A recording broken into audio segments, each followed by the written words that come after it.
Bom, pessoal, aqui é a Emilu, professora de História de vocês, de segundos anos A, B, C e D. E nesse vídeo, a gente vai fazer o complemento da revisão para as avaliações bimestrais do nosso terceiro bimestre da Escola Adélia, a professora Adélia Brasil Feijó, tá? Essa segunda parte da revisão corresponde à correção comentada da atividade 4. Por que da atividade 4? Porque a atividade 4 é o segundo conteúdo que fez parte, do conteúdo de referência para a elaboração da avaliação bimestral de vocês do terceiro bimestre.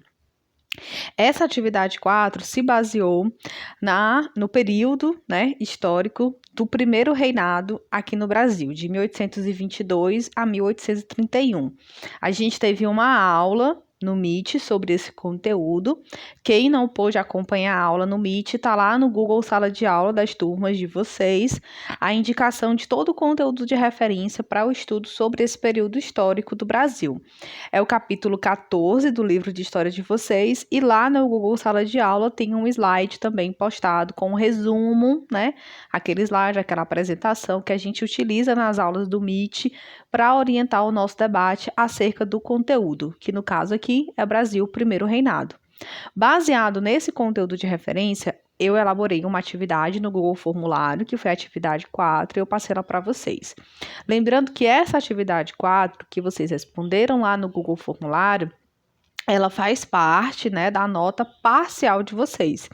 E aí, estudar essa atividade, revisar o conteúdo dessa atividade, vai deixar vocês tinindo para responderem a avaliação bimestral desse terceiro bimestre, que também vai ser um Google Formulário, tá certo? A atividade 4, ela tinha uma única pergunta, por quê? Era uma atividade de verdadeiro ou falso.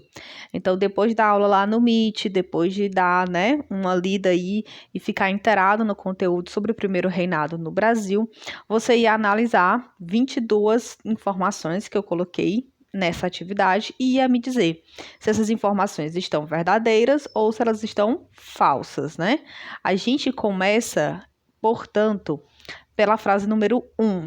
E aí vamos na sequência. A Confederação do Equador, movimento que eclodiu em Pernambuco em julho de 1824, caracterizou-se por uma oposição às medidas centralizadoras e absolutistas do primeiro reinado, sendo um movimento republicano. Primeira coisa que a gente tem que lembrar que a gente acabou de passar pelo processo de independência, A gente estudou, viu ali na aula passada e também na correção comentada da atividade 3, todo esse processo da vinda da família real para cá. Aí tem a Revolução Liberal do Porto, Dom João volta para Portugal, deixa Dom Pedro aqui como príncipe regente. Tem toda uma confusão aí, tem toda uma treta, entre as elites daqui do Brasil que gostaram dessa sensação de independência que a gente experimentou durante o período joanino e não estavam dispostas a abrir mão dessa independência. E a galera lá, as elites portuguesas, que queriam recolonizar o Brasil, ou seja, queriam acabar com essa pouquinha liberdade que a gente tinha experimentado aqui nas questões econômicas, Porque a gente tem que lembrar que a gente deu liberdade econômica, mas a abolição continuou, O poder e a riqueza continuaram concentrados nas mãos dos proprietários de terras e dos proprietários de escravos. Então, vamos lembrar aí bem o caráter, dessa liberdade e a quem essa liberdade atingia. Aí a gente passa pelo período da independência, a gente se torna independente, tem a proclamação da independência lá em 1822, aquele movimento orquestrado aí pelas elites proprietárias de escravos e proprietários de terras em torno da figura do Dom Pedro, que se torna o nosso primeiro imperador. Então a gente se proclama independente de Portugal, porém ainda sobre um governo monárquico, que seria uma monarquia constitucional, em que o primeiro rei seria o próprio Dom Pedro, que se transformou em Dom Pedro I. Só que o Dom Pedro I, apesar de aparentemente aceitar essa história de monarquia constitucional, foi um príncipe educado e criado para ser um rei absolutista. Então, ele acabava tomando, na prática, medidas centralizadoras, autoritárias e absolutistas. Diante dessa postura do Dom Pedro, muitos grupos sociais vão acabar questionando esse autoritarismo do imperador, e o movimento mais forte, ou o primeiro grande movimento que o Dom Pedro vai enfrentar, vai ser a chamada Confederação do Equador. que é exatamente esse movimento que começa lá em Pernambuco, começa na cidade de Recife, mas vai receber o apoio do Rio Grande do Norte e de outras províncias, né, como Ceará, Rio Grande do Norte, que fazem essa tentativa de, primeiro, proclamar uma independência desse território e nesse território independente proclamar uma república, né? A coisa não deu muito certo, mas todas as informações que estão aí nessa frase 1, nessa afirmativa 1, estão corretas. Foi um movimento que começou em Pernambuco em julho de 1824, contra, né, as medidas centralizadoras e absolutistas do primeiro reinado e tinha características de ser um movimento republicano. Tentou aí, né, ser um movimento separatista e republicano. A ideia deles não era proclamar a república em todo o território brasileiro, mas tornar, né, aquelas regiões ali que se uniram, Pernambuco, Rio Grande do Norte, Ceará, um território independente republicano. Informação 2. O Ceará participou da Confederação do Equador? Sim, porque pretendia romper com a dependência econômica e política em relação a Pernambuco. Aí, nesse ponto, o nosso item 2 fica falso. É uma afirmação falsa. Por quê? O Ceará, beleza, vai participar da Confederação do Equador, vai mandar exércitos, porém, era exatamente o contrário aí o porquê. É exatamente porque nós aqui, na época, né, o Ceará tinha uma grande dependência econômica em relação a Pernambuco, então não fazia sentido o governo, a sociedade, a elite pernambucana tá fazendo um movimento de independência, de proclamação da República, e o Ceará não fazer parte desse movimento. Então era muito mais por conta da nossa dependência econômica e política em relação a Pernambuco do que uma tentativa de romper com essa dependência. A maior parte das elites cearenses, afirmação 3, a maior parte das elites cearenses aderiu ao movimento da Confederação do Equador, levada pelo receio de perder a sua autonomia em decorrência do centralismo político imposto pela Constituição de 1824. Então, a gente tinha se tornado independente, né? O Brasil tinha se tornado independente, havia sido escrita uma Constituição, a Constituição de 1823, essa Constituição não foi aceita pelo Dom Pedro, que acabou outorgando ele próprio, ou seja, elaborando ele próprio e parceiros seus uma Constituição, que é a Constituição de 1824. E nessa Constituição, a gente tinha toda uma característica de centralização política, ou seja, todas as decisões ficavam concentradas tanto na figura do Dom Pedro, como também naquela estrutura burocrática que estava toda situada lá no Rio de Janeiro. A galera aqui do Ceará não vai gostar muito, né, dessa sensação de perder essa autonomia que existia ainda do período colonial, do período do Dom João, e tinha medo de perder essa autonomia por conta desse centralismo da Constituição de 1824, que são os mesmos motivos que levaram também, né, a galera lá em Pernambuco a dar início ao movimento. Então, 1, 2 e 3, VFV. Afirmativa 4. Em relação à Constituição Imperial de 1824, é correto afirmar que nela o poder moderador era atribuição exclusiva do imperador, conferindo a ele proeminência sobre os demais poderes. Essa afirmativa está totalmente verdadeira.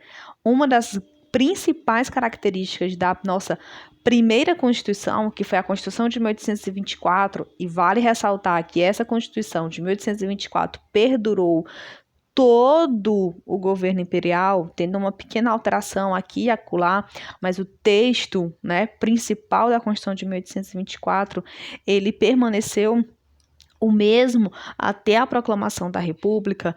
Nessa Constituição, essa coisa, né, que o Dom Pedro inventou, que foi o chamado poder moderador, era uma espécie de cargo político, né, que era ocupado somente pelo imperador. Então era como se o imperador, além de ser o imperador, ele era o chefe do poder moderador e o único representante do poder moderador, e ele tinha esse poder moderador, ele tinha o controle sobre os demais poderes, sobre o poder executivo, o legislativo e o judiciário. Então, por isso a palavra proeminência, ou seja, ele estava acima dos demais poderes. Por isso que esse item 4 ele está totalmente verdadeiro. Quinta afirmativa. Em relação à Constituição de 1824, mais uma vez a nossa primeira Constituição aí, nossa Constituição Imperial, é correto afirmar que nela foi consagrada a extinção do tráfico de escravos devido à pressão da sociedade liberal do Rio de Janeiro. Gente, qualquer coisa que tenha a ver com fim do tráfico de escravos ou com, pior ainda, com a abolição da escravatura, só vai acontecer mais na frente, né? A gente vai ver que, por exemplo, a extinção do tráfico de escravos só acontece em 1830, né? E a libertação o fim da escravidão só vai acontecer em 1888. Então, afirmativa falsa. Sexta, sobre as características do poder moderador criado pela Constituição de 1824, é correto afirmar que ele assegurava a liberdade de imprensa no país e o equilíbrio entre os demais poderes. Lógico que essa afirmativa é falsa. A única preocupação do imperador ao criar o poder moderador na Constituição de 1824 era garantir o domínio dele, né, sobre todos os demais poderes. Então não tinha preocupação nenhuma com o equilíbrio, muito menos com liberdade de imprensa. Sétima afirmativa, sobre as características do poder moderador criado pela Constituição de 1824, é correto afirmar que ele assegurava o controle dos órgãos do Estado pelo imperador. Verdadeiro. Então, vocês percebem que a gente tem vários itens dedicados somente à Constituição de 1824 e principalmente à sua principal característica, que é deste poder moderador.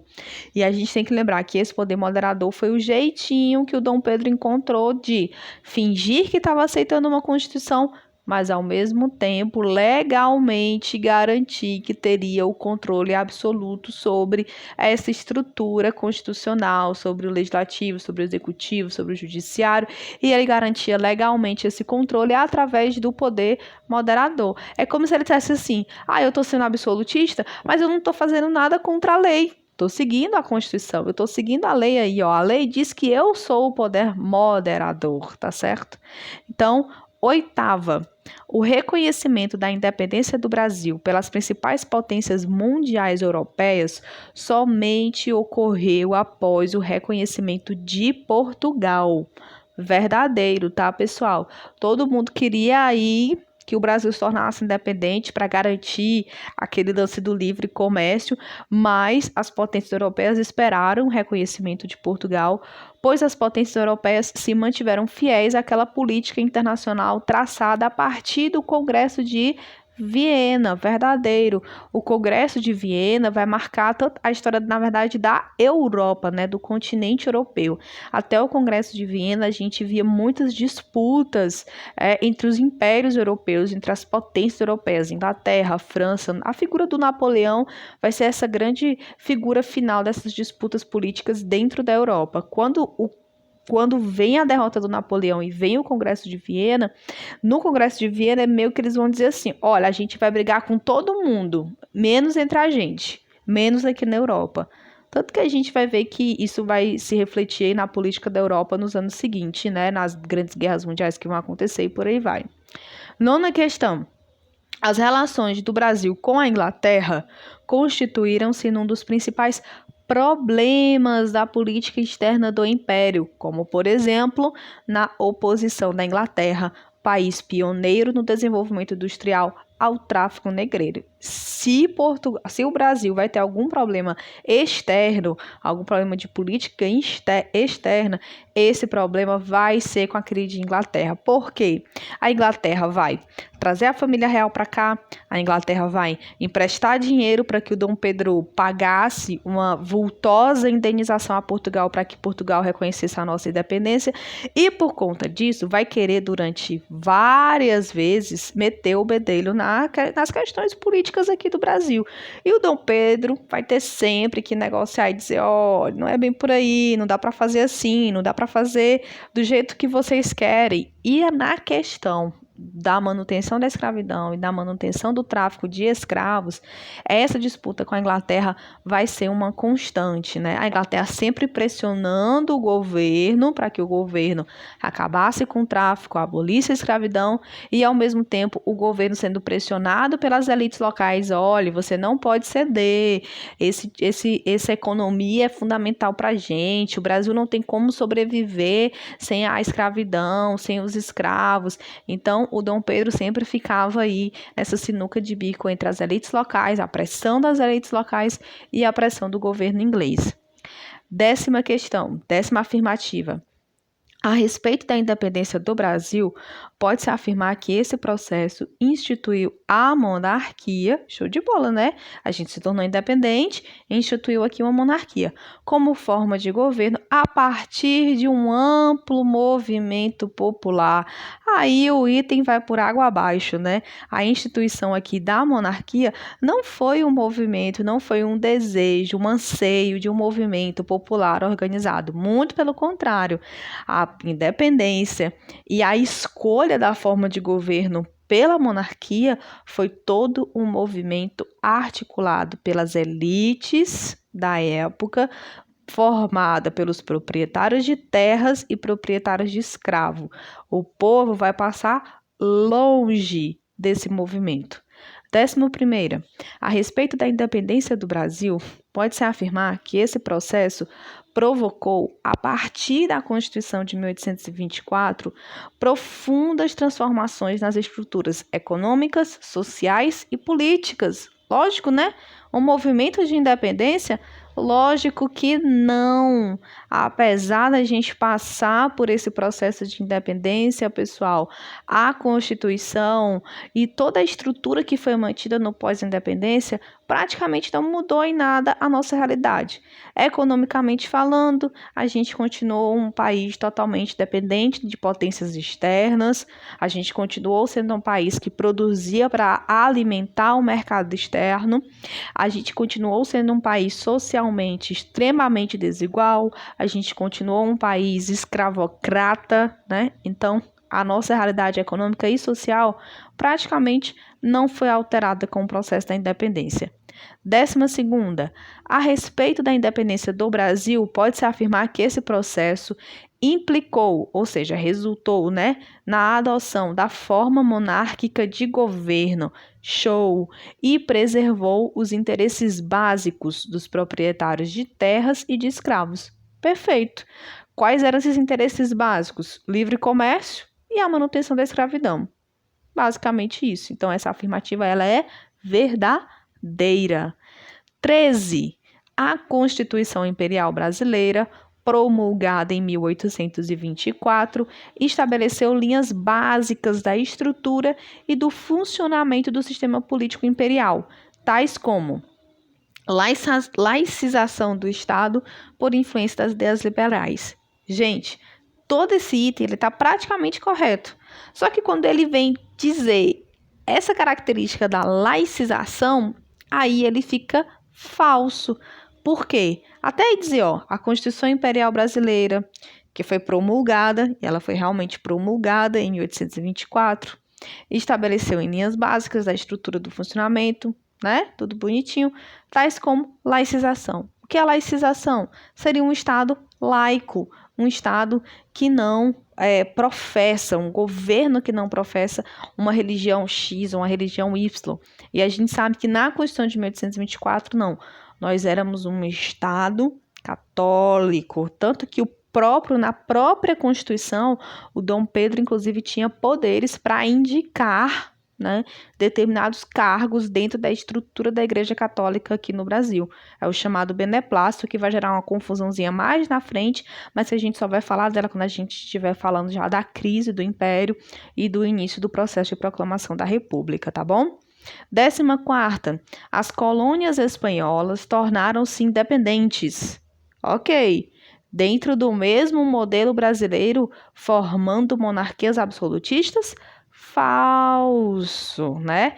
Ao nosso redor aqui, do nosso lado, os nossos vizinhos da América Espanhola, eles vão passar por processos de independências bem distintos do nosso. Primeiro, processos que muitas vezes vão envolver a participação popular e, em sua grande, total, absoluta, vão escolher como forma de governo repúblicas, a instauração de repúblicas. A gente vai demorar aí quase 100 anos para proclamar a nossa república. Então, nada de dizer que foi no mesmo formato, pior ainda com monarquias absolutistas. Afinal de contas, a nossa monarquia era ainda constitucional, apesar do poder moderador. Era tipo assim, uma coisa no papel, outra na prática. No papel, a gente era monarquia constitucional. Na prática, acabava sendo a monarquia absolutista por conta do poder moderador. 15ª, sobre a relação entre as ideias liberais e o processo de independência política do Brasil, é correto afirmar que os liberais brasileiros defendiam a independência política, assim como criticavam a escravidão e a dependência econômica. Esse item está o quê?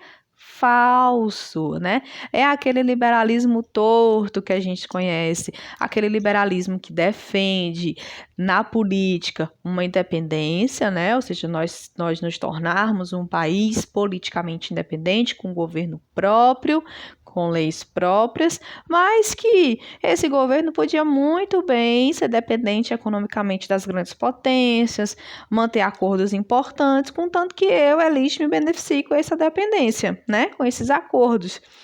E criticar a escravidão foi longe das ideias liberais aqui no Brasil, né? Aquela mesma história. Liberdade pra gente, que é rico. A escravidão não, permanece. 16. Sobre a relação entre as ideias liberais e o processo de independência política do Brasil, é correto afirmar que os liberais criticavam o pacto colonial, embora aceitassem a permanência da escravidão. O item 16 é praticamente o item 15 corrigido, né? Os liberais aqui vão criticar o pacto colonial, ou seja, essa ausência de liberdade de comércio, essa ausência de liberdade política. Mas espera aí, fica por aí, tá? O negócio, quando começa a dar liberdade pro populacho, pro povão, aí, ó, não dá certo pros liberais, não. Item 17. No processo de consolidação da independência brasileira, depois de algumas lutas do Sul, na Bahia e no Piauí, e do pagamento de uma indenização de 2 milhões de libras esterlinas, o governo português reconheceu a independência do Brasil. Esse item está verdadeiro. Apesar da gente falar da independência como um processo apoiado pelas elites nacionais, a gente não pode esquecer que existiram núcleos aqui que ainda defendiam, né, essa relação colonial entre Brasil e Portugal. Então, a gente vai ter, sim, algumas lutas. Dom Pedro não vai só dar aquela canetada e vai ficar tudo certo, não. A gente vai ter alguns conflitos no sul do país, na Bahia e no Piauí, vão ser os mais marcantes. E depois de pagar essa indenização a Portugal, aí sim é que fica tudo certo. A gente tem a nossa independência reconhecida por Portugal, depois seguida pelos Estados Unidos, que vão reconhecer a independência, e os outros países lá da Europa. 18. A grande popularidade alcançada pelas medidas moralizantes e nacionalistas implementadas pelo imperador Dom Pedro I gerou, porém, insatisfação dos grupos influentes da elite brasileira, o levando a abdicar do trono brasileiro em 1831. Muito bonito esse item, né? Mas a gente sabe que de moralizante Dom Pedro não tinha nada. E não serão essas tais medidas moralizantes que vão acabar aí vão desgastar, digamos, a figura de Dom Pedro ao ponto de levar ele a abdicar do trono brasileiro. A gente vai ver que são outros fatores que vão levar a essa abdicação. Então, por isso que esse item tá falso.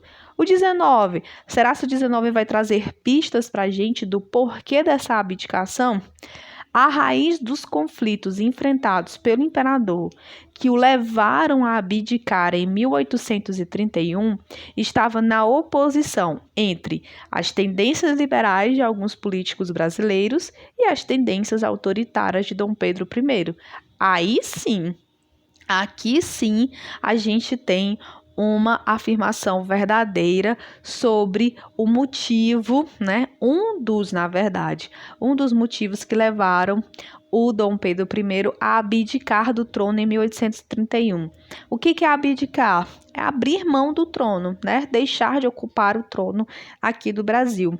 E essa é a política autoritária do Dom Pedro, sempre em conflito, sempre batendo de frente com esses políticos brasileiros com tendências mais liberais nessas questões, né, políticas e econômicas.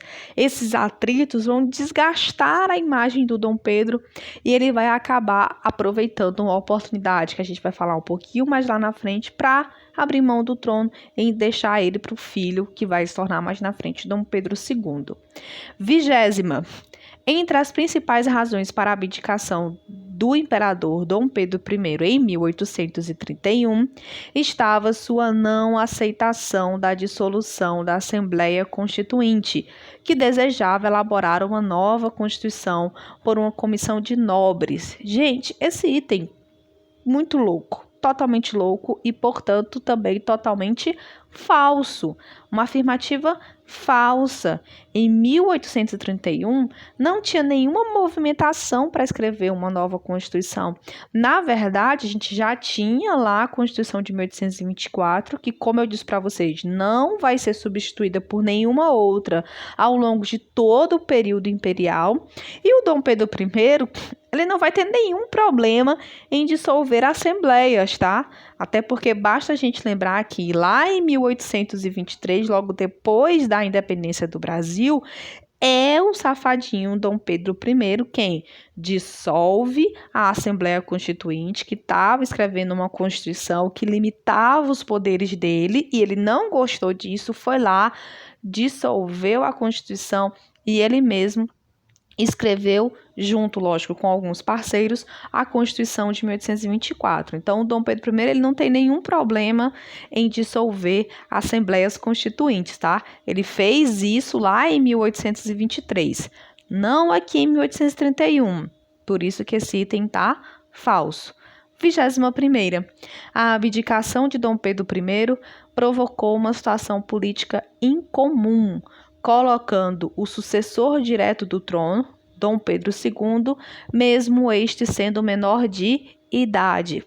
Gente, infelizmente esse item tá falso. Por quê? Quando Dom Pedro foi embora, Dom Pedro I, realmente se criou uma situação política incomum, mas não porque um menor de idade passou a ocupar o trono brasileiro, mas porque o Dom Pedro era tão picorrucho, com apenas 5 anos, que ele não tinha condições, lógico, de ocupar o trono. Então, se colocou no lugar se colocaram no governo do Brasil uma espécie de tutores de Dom Pedro, né, que eram os chamados regentes. Os regentes passaram a ter a função tanto de educar Dom Pedro, né, para que ele pudesse se formar e ter conhecimentos suficientes para ocupar o cargo de rei. Isso já era comum na Europa, nessa ideia dos tutores. Só que esses regentes, além de terem esse cuidado da educação do Dom Pedro de Alcântara, ainda tiveram durante muitos anos o poder de ocupar esse governo brasileiro até que o Dom Pedro II atingisse a maioridade. Então, a gente vai ter mais na frente, depois que o Dom Pedro I vai embora, né, volta para Portugal, a gente não tem início aqui no Brasil o segundo reinado. A gente vai ter o chamado período regencial, que é esse período, esses anos em que o território brasileiro, em que o Brasil vai ser governado não pelo rei, que era o Dom Pedro II, mas pelos seus regentes. Então, a história do Brasil Império, ela é dividida em primeiro reinado, período regencial e segundo reinado. Só depois é que vem o segundo reinado, que é o reinado do Dom Pedro II. Para finalizar, a Guerra da Cisplatina. Cisplatina ali, que é a região do Uruguai, foi o maior conflito externo enfrentado pelo primeiro reinado e teve como desfecho a separação dessa região, que havia sido invadida e anexada pelo Brasil por ordem de Dom João VI, então rei de Portugal na época. Exatamente. Se o Dom Pedro Primeiro, teve como a sua grande pedra no sapato os ingleses perturbando. Aqui o nosso maior conflito, de fato, né, foi a Guerra da Cisplatina, esse conflito entre o Brasil e o Uruguai. O Uruguai que pelejava já há muitos anos para se tornar independente, e essa Guerra da Cisplatina acabou de vez com a figura do Dom Pedro I, porque ele acabou convocando o alistamento obrigatório. Ele acabou gastando recursos que o país não tinha na tentativa de manter o controle sobre um território que não era muito interessante, não era muito atrativo para o governo brasileiro. Era mais por uma questão mesmo de implicância. Muitos viram, né, como uma questão de implicância do Dom Pedro I, de sua incapacidade de ouvir, né, os outros parlamentares do governo. Então, mais uma forma do seu autoritarismo: quero guerra, vou fazer guerra. E para piorar, foi implicante, foi truculento, foi autoritário e ainda perdeu. Aí pronto, né? A desgraça ficou feita aí para a figura do Dom Pedro I. Tá certo? Gente, essa foi a correção comentada da atividade 4. Espero que ajude nos estudos de vocês. E para complementar, algumas dicasinhas para vocês melhorarem a concentração de vocês, tá certo? Prestem atenção naquilo que vocês estão fazendo. Dediquem-se mesmo àquilo que vocês estão fazendo, exercitem a sua mente, né? Estimulem ao máximo que puderem, organizem as suas tarefas. Pessoal, nesse período de estudo domiciliar, o estudo está cada vez mais na mão, na responsabilidade de vocês, então vocês precisam aprender a priorizar esses estudos e a organizá-los para que vocês consigam dar conta, tá certo? Aprendam a fazer o que a gente chama de centramento, que é esse exercício de concentração, de trazer para o centro aquilo que é sua responsabilidade, aquilo que você pode fazer, aquilo que você pode resolver. E a quinta é que enquanto você vai fazendo isso, que tal ouvir uma musicazinha leve, tá? Bem leve, para se manter concentrado, às vezes numa atividade mental. Isso pode ajudar vocês. E busquem outras dicas de organização, de concentração, de motivação. Tem muita coisa bacana aí para que vocês possam se inspirar e seguir em frente nesses momentos, tá certo? Então, boa prova para vocês. Acessem o link da prova bimestral e semana que vem a gente retoma as nossas atividades para finalizar agora o 4º bimestre, né? A gente entra numa nova fase desse 2020. Para terminar logo, afinal, não tem muito mais o que a gente fazer, não é verdade? Um abraço e até o nosso próximo encontro.